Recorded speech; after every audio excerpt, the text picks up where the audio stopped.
Good morning students, आप सभी का स्वागत है मेरे इस यूट्यूब चैनल पर। और आज की इस प्लांट इकोलॉजी क्लास में हम जानेंगे क्वालिटेटिव कैरेक्टर्स ऑफ कम्युनिटी को, अर्थात पादप समुदाय के गुणात्मक लक्षणों को। जैसा कि इससे प्रीवियस जो क्लास थी उसमें हमने क्वांटिटेटिव कैरेक्टर्स की बात की थी कम्युनिटी के। आज इस क्लास में हम इस किसी भी पादप समुदाय के जो गुणात्मक लक्षण होते हैं या क्वालिटेटिव कैरेक्टर्स होते हैं उनको जानेंगे। और इसमें भी सबसे पहले हम ये बात करेंगे कि गुणात्मक लक्षण क्या होते हैं। तो जैसा कि हम इसके नाम से ही इसका अर्थ समझ पा रहे हैं कि क्वालिटेटिव, और क्वालिटेटिव शब्द का जो अभिप्राय है वो किसी गुण से होता है। तो यहाँ पर जो है हमें किसी भी समुदाय के जो है गुणों का अध्ययन करना है। यहाँ पर जो है क्वांटिटी का अध्ययन नहीं करना है पादपों की। जिस तरीके से हमने पहले जब क्वांटिटेटिव कैरेक्टर्स को देखा था तो वहाँ पर हमने बात करी थी आवृत्ति, घनत्व, इस तरीके के जो पैरामीटर्स हैं उनकी, जहाँ पर हमें प्लांट्स की काउंटिंग करनी होती है।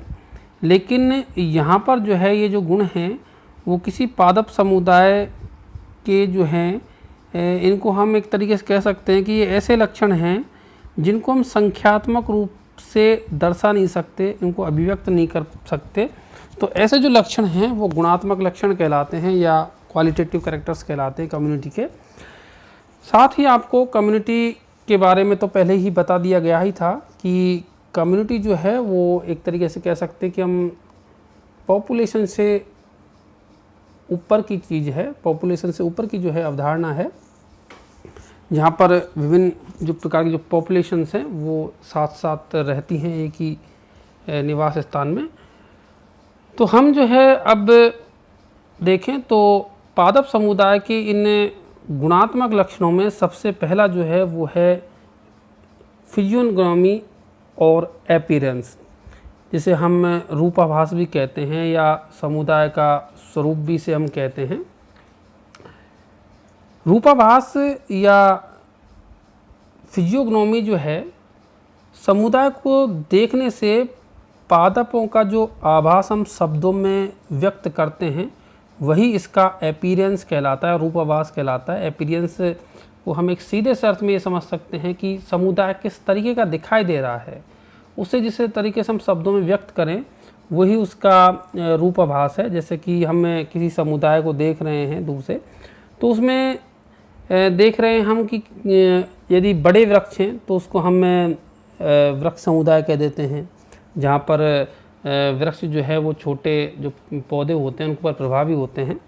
या फिर किसी घास के मैदान की बात करें हम, तो घास के मैदान में अगर हम देखें तो हमें देखने को मिलेगा कि जो घास की स्पीसीज हैं वही प्रधान होती हैं। वृक्ष जो पाए जाते हैं वो बहुत ही कम संख्या में पाए जाते हैं, या झाड़ियाँ जो पाई जाती हैं वो बहुत ही कम संख्या में पाई जाती हैं।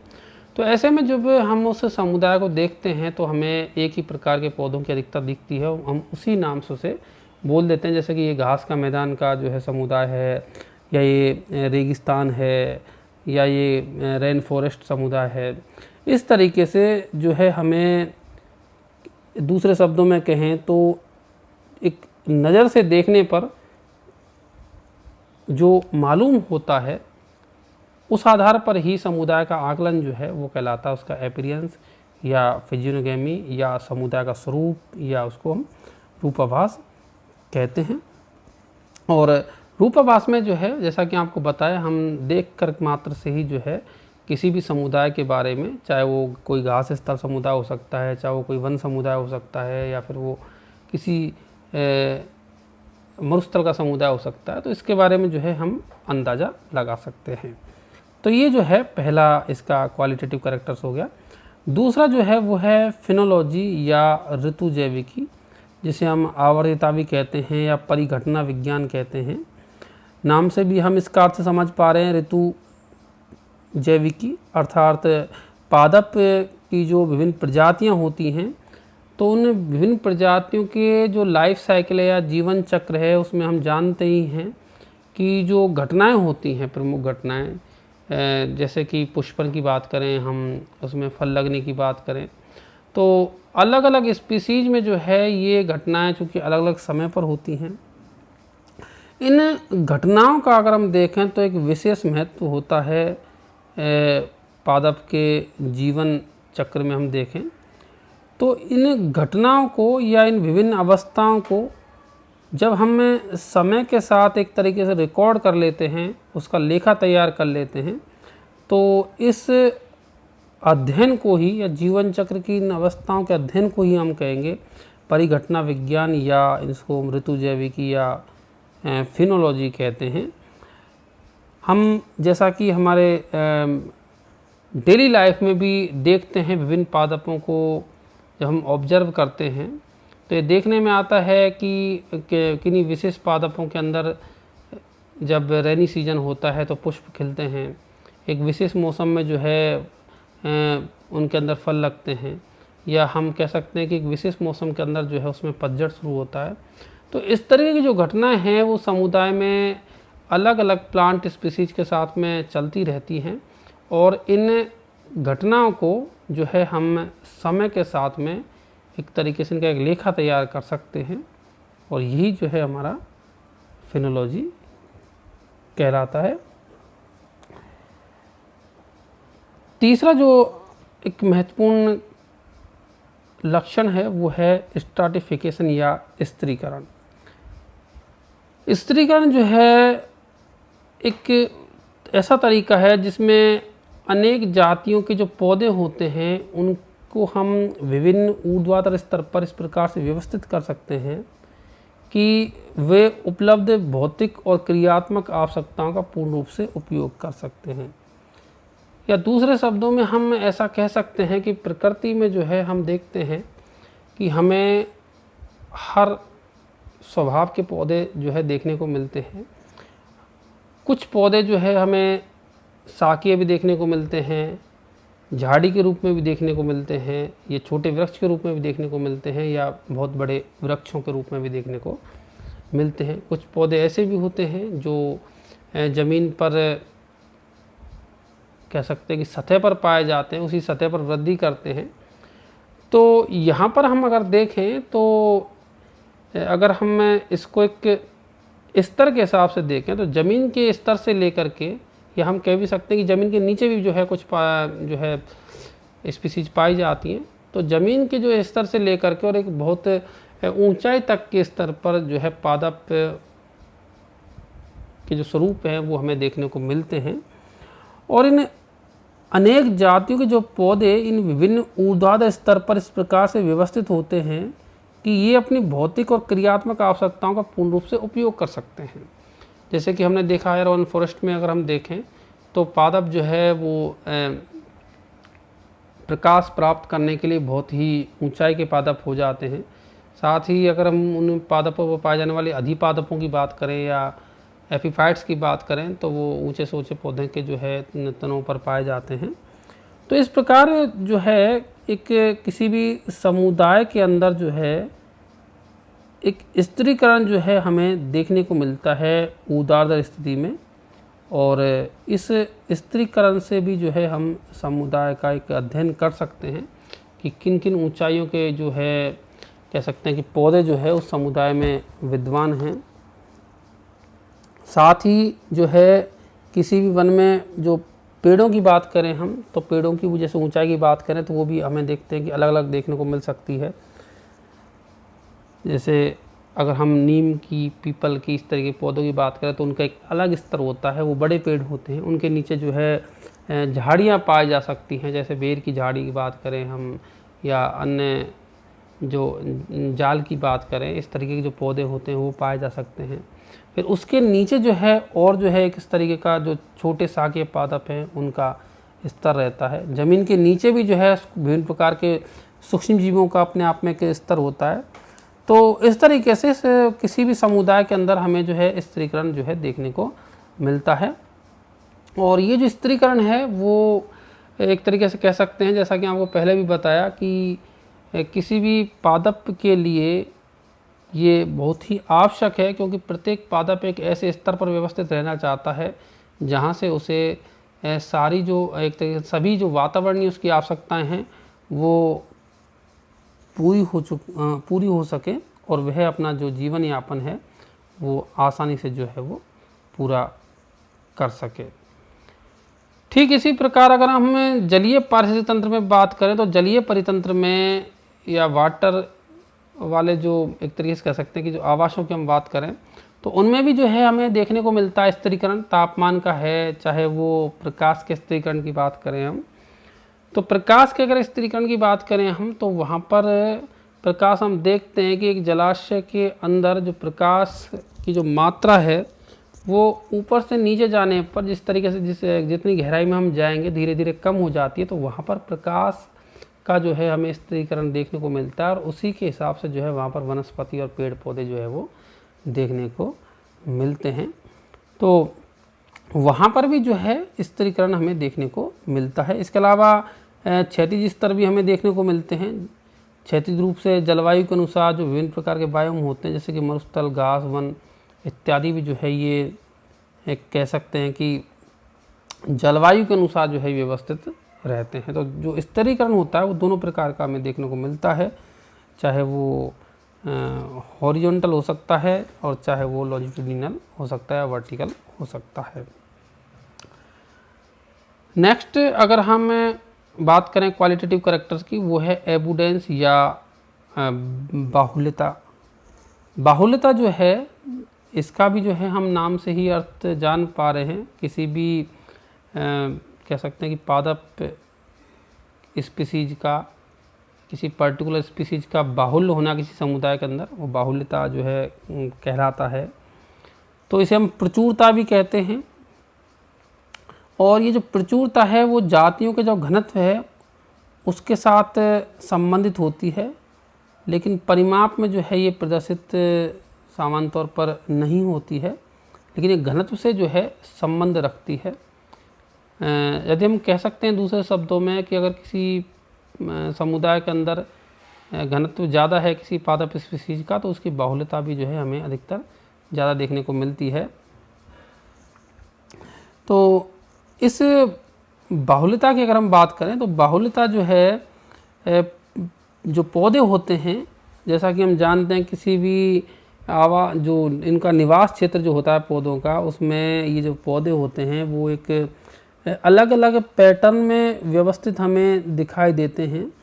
और इस आधार पर जो है हम इन पौधों को 5 समूह में बांट सकते हैं। जैसे कि पहला है वेरी रेयर या बहुत दुर्लभ पादप, दूसरा होते हैं रेयर या दुर्लभ, तीसरी जो श्रेणी है वो कॉमन की है, चौथी जो है वो फ्रिक्वेंट या बहुल की है और पांचवी जो है वो वेरी फ्रिक्वेंट की है।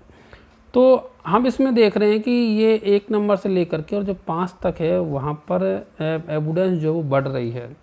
एक तो समुदाय ऐसा हो सकता है जहाँ पर जो किसी भी पर्टिकुलर स्पीसीज के जो पौधे हैं वो वेरी रेयर कंडीशन में पाए जाते हैं। वेरी रेयर कंडीशन का मतलब है कि जो है वो यदा कदा जो है देखने को मिल रहे हैं या बहुत ही विरल रूप से कहीं कहीं पर देखने को मिल रहे हैं। उसके बाद रेयर वाली कंडीशन है, ठीक उसके बाद कॉमन है। कॉमन में जो है वो एक तरीके से सामान्य स्थिति के अनुसार जो है देखने को मिल जाते हैं। फ्रिक्वेंट में वो जो है हर जगह देखने को मिलेंगे और वेरी फ्रिक्वेंट में जो है वो अधिकांशतः वही देखने को मिलेंगे। तो ये जो है एक तरीके से हम प्रचुरता से इसको बताते हैं। और इस प्रचुरता को हम किसी भी वन परिस्थिति के अंदर जा कर के, किसी भी इकोसिस्टम के अंदर जा कर के हमारे आसपास भी जो है हम देख सकते हैं कि किसी यदि हम पहाड़ी पर जाएं तो वहाँ पर हम ये देख करके अंदाज़ा लगा सकते हैं कि यहाँ पर किसी पर्टिकुलर प्लांट स्पीसीज के जो पौधे हैं उनका बाहुल्य है। साथ ही जो है नेक्स्ट जो हम कैरेक्टर देखेंगे वो है सोशियबिलिटी या सामाजिकता। सामाजिकता से जैसा कि अर्थ हम निकालते ही हैं, सामाजिकता जो है पौधों की एक दूसरे से समीपता दर्शाती है। ठीक जिस तरीके से मनुष्य एक सामाजिक प्राणी होता है, समाज में रहता है और अपने आसपास रहने वाले जो लोग हैं उनसे वो संपर्क बनाए रखता है या किन्हीं विशेष लोगों के साथ वो कह सकते हैं कि एक रहना पसंद करता है, ठीक उसी तरीके से जो पादप समुदाय हैं उसमें भी हमें स्थितियाँ देखने को मिलती हैं। कुछ जो प्लांट्स की विशेष स्पीसीज हैं वो औरों के साथ में जो है बहुत ही अच्छी तरीके से सामंजस्य होती हैं और उनके साथ में पाई जाती हैं, या दूसरे शब्दों में हम ऐसा कह सकते हैं कि वो सामाजिकता दर्शाती हैं। तो ये जो पौधे हैं वो अपनी स्पीसीज पर्टिकुलर अपने पादपों के साथ या दूसरे के साथ साथ जो है ये अलग अलग देखने को मिल सकते हैं, या ये समूह में देखने को मिल जाते हैं, या गुच्छों में देखने को मिल जाते हैं। तो ये जो है हमें एक किसी भी पादप समुदाय के अंदर सामाजिकता की जो स्थिति है वो देखने को मिलती है। ये जो सामाजिकता होती है वो पादप हैं चाहे जंतु हैं, उनके आपसी संबंधों पर, निकटता पर और व्यवहारता की जो है कह सकते हैं कि द्योतक होती है। सामाजिकता हमें ये बताती है कि इन जंतुओं के या पादपों के आपसी संबंध किस तरीके से हैं।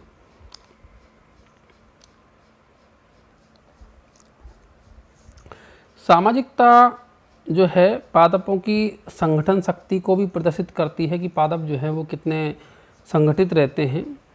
एक जो है साइंटिस्ट हैं ब्रॉन ब्लैंकवेट, इन्होंने जो है पादपों की 5 श्रेणियां बताई हैं, और जो कि निम्न रूप से हम देख सकते हैं सामाजिक समूहों को इन्होंने प्रयुक्त किया है, जिसमें से पहले हैं S1।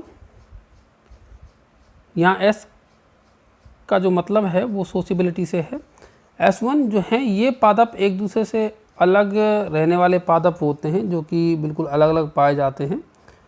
दूसरी जो समूह है वो है S2। यहाँ पर पादपों के छोटे समूह होते हैं जो कि एक स्थान पर रहते हैं। S3 में जो है छोटे छोटे समूह में वितरित पादप आते हैं। चौथी जो कैटेगरी है S4, उसमें बड़े बड़े समूह में वितरित पादप को रखा जाता है। और S5 में जो है वो बहुत बड़े क्षेत्र में पाए जाने वाले जो एक ही प्रकार के पौधे हैं उस श्रेणी में S5 में इनको रखा जाता है। तो इस प्रकार हम देख रहे हैं कि S1 से लेकर के S5 तक जो है सामाजिकता बढ़ रही है। मतलब S5 में जो एक बहुत बड़े क्षेत्र के अंदर एक ही प्रकार के जब पादप पाए जाते हैं तो वो आपस में एक घनिष्ठता को दर्शाते हैं, सामाजिकता को दर्शाते हैं, और ये बताते हैं कि इन पादपों के अंदर जो है आपसी सामंजस्य जो है वो बहुत ज़्यादा है, जिसके कारण इनकी जो एक साथ रहने की प्रवृत्ति है वो बहुत जो है ज़्यादा विकसित तरीके से देखने को हमें मिलती है। तो ये तो बात हो गई सामाजिकता की या सोशबिलिटी की। नेक्स्ट जो है वो है जीवन शक्ति अथवा जिसकी चेतनत्व या वाइटलिटी की बात करें हम। जीवन शक्ति या चेतनत्व की बात करें तो पादपों में विद्यमान जो सामान्य वृद्धि और जनन क्षमता ही जो है वास्तव में उनकी जीवन शक्ति होती है। जैसा कि हमको नाम से भी समझ पा रहे हैं, जीवन शक्ति या चेतनत्व जो है जिसके द्वारा वे वृद्धि करते हैं, पादप समुदाय में अपना वजूद सफलतापूर्वक कायम कर पाते हैं। तो ये जो जीने की एक क्षमता है यही वास्तविकता में जीवन शक्ति है। और ये जीवन शक्ति जो है वो कम या ज़्यादा जाति के अनुसार हो सकती है। जैसा कि हमने देखा है चाहे वो जंतु हैं चाहे पादप हों, जीवन शक्ति जो है वो सब में अलग अलग होती है। कुछ जो है बहुत अल्प समय के लिए जीवित रहते हैं, चाहे पादप हों चाहे वो जंतु हो सकते हैं।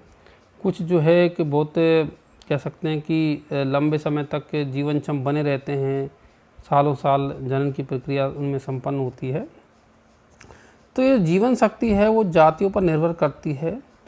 पौधों में तने की ऊंचाई, जड़ की लंबाई, फल, बीज, पत्ती, फूल आदि जो हैं वो जीवन शक्ति को निर्धारित करते हैं। डॉवेनमायर ने जीवन शक्ति को निम्न 5 रूपों में व्यक्त किया है, अर्थात उन्होंने 5 तरीके बताए हैं जीवन रूपों के। V1, V का मतलब यहाँ वाइटलिटी से है। V1 ये ऐसे पौधे जो बीजांकुरण के पश्चात शीघ्र मर जाते हैं, उनको V1 समूह में रखा गया है। इनकी जीवन शक्ति हम कह सकते हैं कि बहुत कम होती है। V2 जो हैं वो बीजांकुर पश्चात पादप पूर्णतः विकसित होते हैं, परंतु जो पादप बनते हैं वो प्रजनन अयोग्य बनते हैं। V3 जो है वो पौधे जिनमें केवल कायिक जनन होता है, उनको V3 में रखा गया है। V4 लैंगिक जनन से उत्पन्न परंतु अल्प मात्रा में ये असामान्य होते हैं। और V5 समूह जो पादप आते हैं वो लैंगिक जनन जिनमें होता है और ये इस प्रक्रिया के द्वारा निरंतर और नियमित रूप से जो है वो वृद्धि करते रहते हैं। तो V5 जो पादप हैं उनमें जीवन शक्ति या चेतन जो है उसकी क्षमता बहुत ज़्यादा पाई जाती है। वो अपने आप को बहुत कह सकते हैं कि बेहतर तरीके से जीवन शक्ति का वो प्रदर्शन करते हैं। नेक्स्ट गुण है जीवन प्ररूप या वृद्धि प्ररूप, लाइफ फॉर्म्स अथवा ग्रोथ फॉर्म्स। तो जैसा कि हम जानते हैं लाइफ फॉर्म्स की अगर हम बात करें तो चूँकि पादप जातियाँ जो होती हैं वो अलग अलग आकार की होती हैं और आकार के आधार पर भी जो है समय समय पर इकोलॉजिस्ट ने इनके पादपों को वृद्धि रूपों में विभाजित किया है। तो ये जो वृद्धि रूप हैं या जीवन रूप हैं पादप के, ये भी एक बहुत ही महत्वपूर्ण जो है लक्षण का निर्माण करते हैं समुदाय में। जैसा कि हम देखते हैं कि पादपों की शारीरिक ऊंचाई, उनके तने का घेराव, इन सभी चीज़ों का जो है अपने आप में महत्व होता है और इनको हम एक कह सकते हैं कि फिजियोग्नोमिक मेथड्स में अध्ययन करते हैं। तो किसी भी पादप के जो है चिरकालिक संरचनाएं और उसके आधार पर जो है हमें जीवन रूप कई तरीके के देखने को मिलते हैं। हालांकि इस टॉपिक की चर्चा हम एक अलग से वीडियो में करेंगे। यहाँ पर एक बहुत ही संक्षिप्त तरीके से जो है केवल हम इसको जान रहे हैं जीवन रूपों को। तो इसी के साथ ही जो है यहाँ पर आज की ये क्लास यहीं पर समाप्त होती है। नेक्स्ट क्लास में हम जीवन प्ररूप या वृद्धि रूप का अध्ययन करेंगे, जिसमें रोनकियर के द्वारा चिरकालिक अंगों की उपस्थिति के आधार पर जो समूह बताए हैं उनकी हम चर्चा करेंगे। तो आज का ये वीडियो यहीं पर समाप्त होता है, जिसमें हमने जाना क्वालिटेटिव कैरेक्टर्स ऑफ कम्युनिटी को। Thank you.